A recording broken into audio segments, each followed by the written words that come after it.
الحمد للہ رب العالمین والعاقبۃ للمتقین والصلاة والسلام علی سید الانبیاء والمرسلین اما بعد اعوذ باللہ من الشیطان الرجیم بسم اللہ الرحمن الرحیم واما من خاف مقام ربہ ونہى النفس عن الہویٰ فإن الجنۃ ہی المأویٰ۔ صدق اللہ العظیم۔ ان اللہ وملائکتہ یصلون علی النبی یا ایہا الذین آمنوا صلوا علیہ وسلموا تسلیما۔ اللہم صل علی سیدنا ومولانا محمد معدن الجود والکرم وآلہ وصحبہ وبارک وسلم۔ حمد و صلاۃ کے بعد اللہ تبارک و تعالیٰ نے انسان کو اس کی جائز خواہشات کو جائز طریقے سے پورا کرنے کی نہ صرف اجازت دی ہے بلکہ اس کی تعریف بھی فرمائی ہے اور ایسے کاموں پر اجر کا بھی اعلان فرمایا ہے۔ اگر کوئی شخص جائز کمائی کماتا ہے، جائز ذرائع رزق کمانے کے حاصل کرتا ہے تو اس کی تعریف کی گئی ہے۔ کوئی نکاح کرتا ہے تو اس کی اسلام نے نہ صرف یہ کہ تعریف کی بلکہ اس کی اللہ تبارک و تعالیٰ نے اس رشتے کو اپنی نشانیوں میں سے ایک نشانی قرار دیا۔ خواہشات کو جائز طریقے سے پورا کرنا اور جائز طریقے سے اپنی ضروریات کا حصول کرنا، دین اس کی بہت زیادہ سپورٹ کرتا ہے اور ایسے لوگوں کی تعریف کرتا ہے اور ایسے لوگوں کی حمایت کرتا ہے۔ لیکن جائز ناجائز کی پرواہ کیے بغیر اپنے نفس کی ہر خواہش کو پورا کرنا، یہ اتباع نفس کہلاتا ہے، یہ بندگی نفس کہلاتا ہے، اتباع خواہشات کہلاتا ہے۔ بہت سارے لوگ ایسے ہوتے ہیں کہ وہ اپنی لذات کے حصول کے لیے بغیر کوئی پرواہ کیے، بغیر کسی چیز کو جانچے، بغیر حلال و حرام کی تمیز کیے وہ دوڑے چلے جاتے ہیں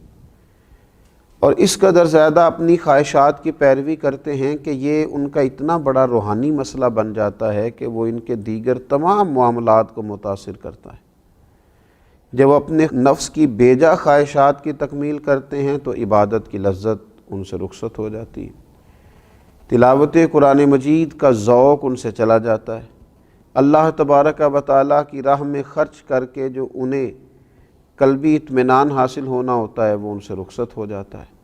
دوسروں پر اثار کر کے جو انہوں نے اپنی روح کو تازگی دینا ہوتی تھی وہ سارا کچھ اپنے اوپر ہی وہ صرف کرتے ہیں۔ تو یہ خواہشات کے پیچھے لگ جانا، ایک خواہش کے بعد دوسری خواہش، دوسری کے بعد تیسری خواہش، کھانے کی خواہش، پینے کی خواہش،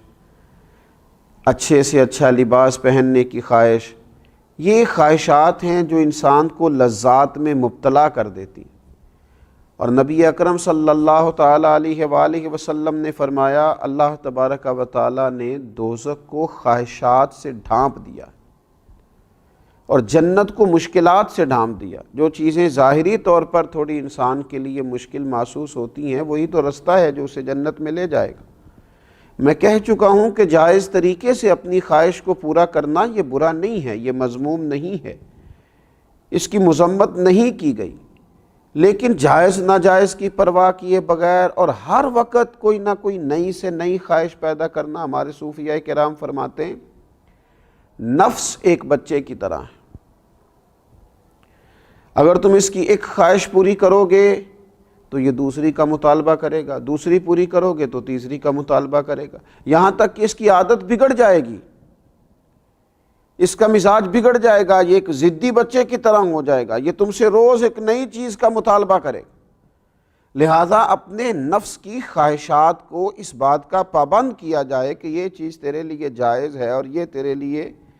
ناجائز ہے، اور جائز چیزوں کو بھی استعمال کرنے کی حد بیان کی گئی۔ کھانا آپ کو کھانا ہے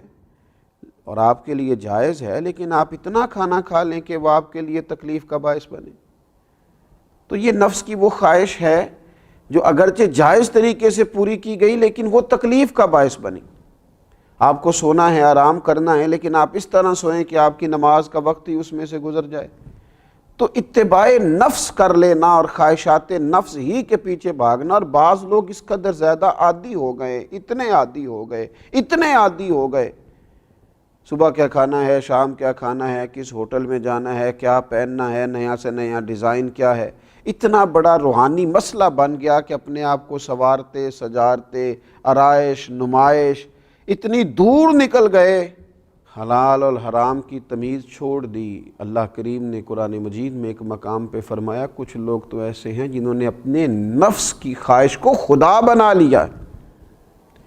اسی کی پرستش کرتے رہتے ہیں، خواہشات نفس کے پیچھے ہی بھاگتے رہتے ہیں. ایک ایک کر کے اپنی خواہشات کو قابو کیا جائے، اور اگر تھوڑا سا محنت کی جائے، تھوڑی سی جد و جہد کی جائے، تھوڑی اپنے اوپر توجہ دی جائے، کچھ چیزوں کا خیال رکھا جائے، کون سی چیز میرے لیے درست ہے، کون سی میرے لیے درست نہیں ہے، کون سی میرے لیے جائز ہے، کون سی ناجائز ہے، اور جو جائز ہے اس کی کس قدر مقدار میرے لیے بہتر ہے اور کس قدر مقدار آگے مجھے لے جائے گی. اگر تھوڑا ان باتوں کا خیال کر لیا جائے تو پھر قرآن مجید نے فرمایا وَأَمَّا مَنْ خَافَ مَقَامَ رَبِّهِ وَنَهَى النَّفْسَ عَنِ الْهَوَىٰ، فرمایا وہ جو اپنے رب کے حضور کھڑے ہونے سے ڈرا اور جس نے اپنے نفس کو خواہش سے روکا، ذرا تھوڑا سا نا اس نے تقوی اختیار کیا، ذرا تھوڑا رکا، ذرا اس خواہش کو پورا کرتے ہوئے اپنے رب کا خوف اپنے دل میں پیدا کیا. اس نے سوچا کہ یہ خواہش جو پیدا ہو رہی ہے یہ ہو رہی ہے، لذت کا باعث بنے گی تو بنے گی، پر مجھے دیکھنا یہ ہے کہ میرے مالک کا حکم کیا ہے، میرا رب یہاں کیا فرماتا ہے، میرے لیے ارشاد کیا ہے، حد بندی کیا ہے. جو رب کے سامنے کھڑے ہونے سے ڈرا اور اپنے نفس کی خواہش سے رکا، فَإِنَّ الْجَنَّةَ هِيَ الْمَأْوَىٰ، فرمایا بے شک پھر اس کا ٹھکانہ جنت ہے. اگر وہ کامیاب ہو جاتا ہے اپنے آپ کو نفس کی خواہش سے روکنے سے اور تھوڑا سا احتیاط کرنے سے، تھوڑا احتیاط برتنے سے اگر وہ کامیاب ہو جاتا ہے، حضرت بایزید بسطامی رحمۃ اللہ علیہ فرمایا کرتے تھے 2 ہی قدم ہیں اللہ تعالیٰ کی بارگاہ کی طرف جانے کے لیے، 2 ہی قدموں کا فاصلہ ہے اس کو پانے کے لیے، 2 ہی قدم ہیں جو اس کی بارگاہ کا قرب بندے کو دے دیتے. حضور وہ کیا، یہ کس طرح سے، اتنی آسانی سے؟ تو آپ فرمانے لگے تو 1 قدم اپنے نفس کی خواہشات پہ رکھ دے، اگلا قدم تیرا رب کریم کے قرب کے سفر کی طرف لگ جائے گا، تو اس رستے کا مسافر بن جائے گا، تیرا وہ رستہ ہو جائے گا جو تجھے اس کی بارگاہ کی طرف لے جائے گا. تو یہ روحانی بیماری ہے خواہشات نفس. آج میں نے یہ کھانا ہے، آج مجھے یہ پینا ہے، آج مجھے فلاں سے ملنا ہے، آج مجھے فلاں جگہ جانا ہے، آج فلاں رنگ کے مجھے کپڑے چاہیے،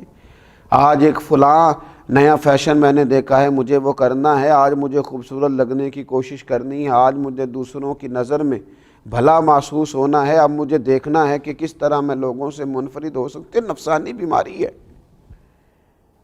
تو کمزور کر دے گی مسلمان کو. مسلمان سادہ زندگی، سادہ غذا، سادہ طرز حیات، اپنے رب کے ساتھ تنہائی، اس کی بارگاہ میں دعائیں، سجدوں کی کثرت، تلاوت قرآن مجید، یہ رمضان المبارک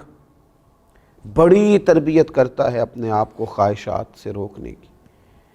یہ خاص موقع فراہم کرتا ہے کہ جب ہر چیز موجود ہے، کھانے پینے کی باورچی خانہ بھرا ہوا ہے، لیکن اس کے باوجود نہیں جا رہا، اپنے آپ کو خواہشات سے روکا ہوا ہے، تو اس کو پورے سال کے لیے اپنی طبیعت پر لاگو کرے